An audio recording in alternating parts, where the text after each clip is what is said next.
gonna talk, I'm gonna laugh at anything, I'm going to annoy you so you still have a lot of time to escape. Catherine the Great says, a great wind is blowing, and that gives you either imagination or a headache. This windy moment gives me the latter. However, I wanted to have the former. God damn. Peanut butter and wheat bread is a brain-building powerhouse, but seems ineffective this time. It just doesn't give me even a bit of a clear, lighted path to this Miss Universe stuff that had been just a piece of cake before. I have never experienced this kind of lack of good judgment ever. With sister supporting sister.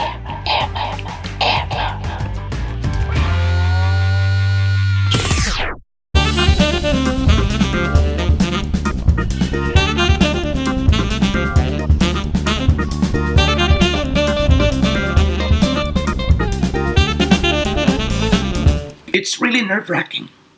It's really a nerve-wracking experience. It's really difficult to determine the top 12 because they're all gorgeous girls. We are choosing 12 women whose entry to the Magic 12 will be based not only by what we have seen during the preliminary competition on the Miss Universe stage, but 30%, 40% is missing. It lacks something. That most important interview, which was witnessed only by the chosen few, the members of the preliminary jury. So they have the say, really. All we have to do is guess. 70% or 80% is still 70% and 80%. It is still incomplete. So it's really a bit mind-boggling. I started in the morning. I've had a lot of reflection activities for the whole day.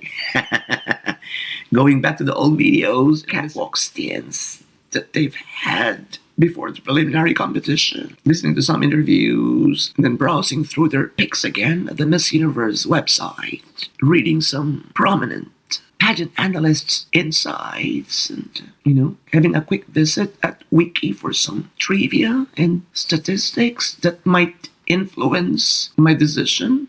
So it's the combination of all those factors that paved the way for my magic list. It was the most stressful, grueling, tough, pageant-related task that I've had in my entire life. It's really hard, really. Argue and unleash our inner demons to come up with our magic selection. And now we're facing you. We're facing the universe. The universe will know my choices, and it's frightening to miss half of those 12.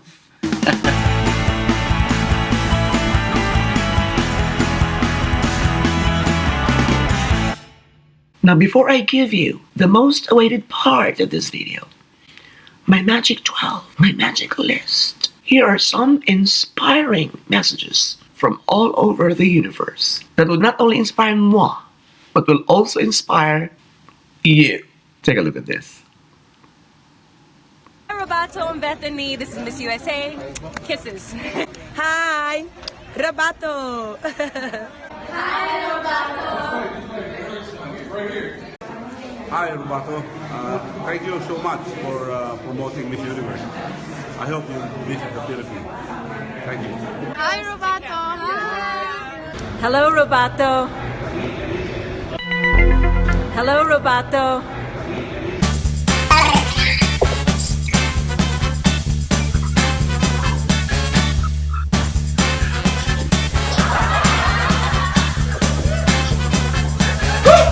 And because of you people, my channel has generated 3.5 million views in just a short span of 9 months.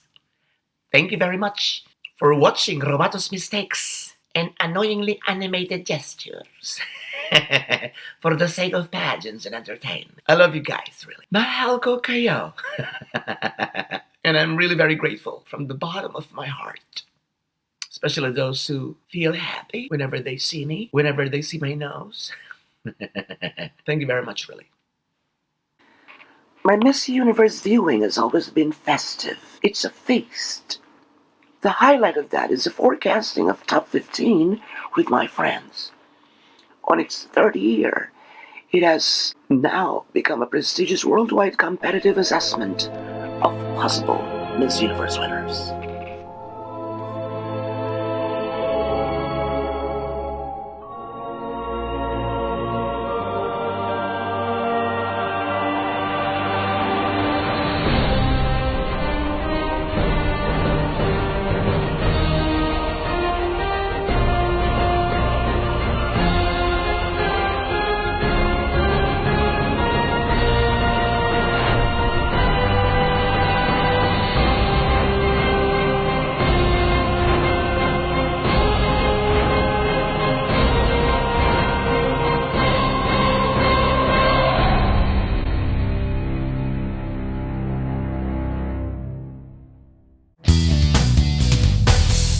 Some of them don't know each other. The link is only me. So there are 14 people who share their choices. Here they are. Here they are. Here they are. In no particular order.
This is the list of my top 12 after watching the prelim for the Miss Universe 2016.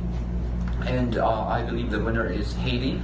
And the remaining girls are the following: Germany, Thailand, Philippines, Colombia, Australia, Brazil, Malaysia, Mexico, Portugal, and Spain. So if Haiti won't make it, I believe it's Maxine who's gonna win. Max has been feeding me a lot of info about Miss U happenings.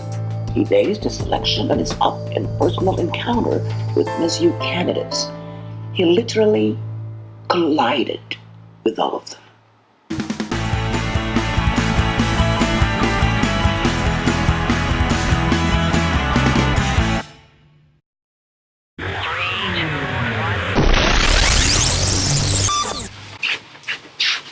Let's go here, because I'm gonna tell you a lot of secrets. I'm gonna share with you my fears and what my mind tells in contrast with what my heart feels. Sort of that. Are you ready? Let's go. I'm excited. Number 1, a lot of gorgeous girls. Number 2, Miss France was simply stunning, and I really love her gown. Number 3, I got this feeling that, Miss Mexico, I think, has the most beautiful body in the competition. If there is a face of the competition, she is the body of the competition. Miss Thailand is simply alluring. She's one of those candidates who are heavily favored to win the crown, and we can't blame them. She really exudes confidence and strong appeal. The problem is, for both Mexico and Thailand, I just feel that something is lacking. I don't know what. I think there is something missing, and I don't know what. I think they will go to extreme destinations. Either they fall, or either they go all the way to the ground. Number 4, Miss Indonesia is charming. She just doesn't care. She just goes and explores the stage. She's as charming as Venezuela. That wave, when it was mentioned that it's her birthday that day, that sealed her fate.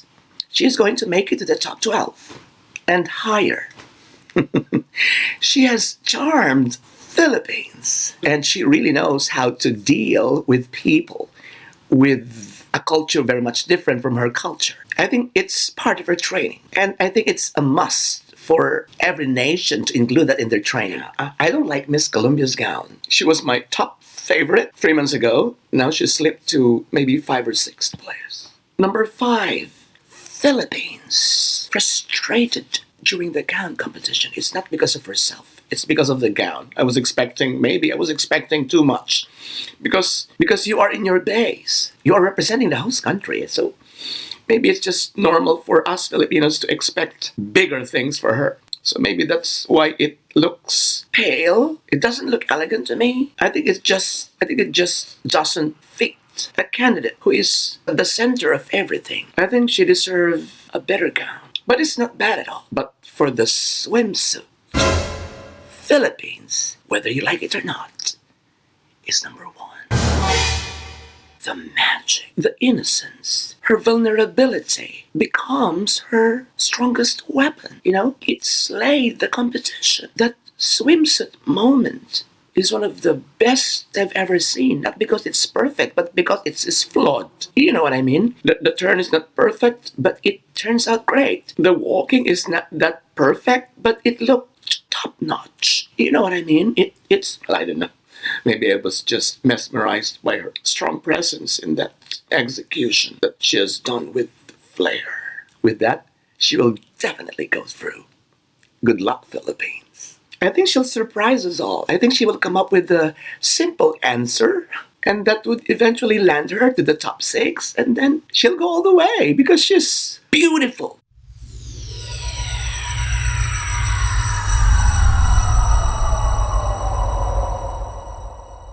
And more. I love Germany's look in the gown. I love Guatemala's gown. I love Kazakhstan's gown. I don't like Panama's gown because it looks superhero-ish. I love Puerto Rico's gown. I love Sweden's overall look. About the voiceover, it's quite disgusting. It's too strong a word. I think it's not favorable to announce to the whole world that you are swimming with pigs. I think it was a horrible narration as the candidate does her walking. I think it was Bahamas. And then Miss British Virgin Islands is a horror movie fan. I think it doesn't help in any way. Finland, 5 cups of coffee. Well, we can blame them. Maybe the instruction is, just say whatever you want to say. Just anything, as casual as possible. What you do normally, So we can blame them really. But it's still, I don't think they are nice at all to hear. So next time, instead of saying you're a horror movie fan, you just say you love movies, Chile just couldn't walk anymore. I think her gown is too tight. Venezuela's gown is not that bad, but just like Philippines, you would expect a better one. And for me, it's very negative. You shouldn't remove a part of your gown and then just leave it anywhere, because you are competing with that gown and you must wear that from the beginning to the end. The audience and the judges must see that during the entire gown execution of yours. I think it's a no-no for me. I might be wrong, but I think carry it all the way. So you carried your gown at first, and then at the last minute, you're just carrying half of it. I love Venezuela, but I really didn't like that idea. All right, so in general, it was tough. It was a hard decision that I had to make. I had to list down my usual 15 and then remove 3. And that's quite hard. Melts my heart to see them off my list. I don't want to disappoint you, but I have to be strong. This is my job as a vlogger, as a pageant vlogger, to tell my point straightforward, and sometimes I might be harsh and partial and unfair, but I have to follow not only my heart, But I have to consider also some guiding factors like statistics, surveys, what my friends tell me, what do I hear from the social media, what does her picture show, what did I see in her video, how does she talk, how does she communicate on social media, how does she impress. You see, we commit mistakes. We are not perfect. So if I were a tough contender earlier, I would be eliminated at this point. All right, so without further ado, here are my choices. My top 12 semi-finalists for Miss Universe 2016. Good luck to all of you.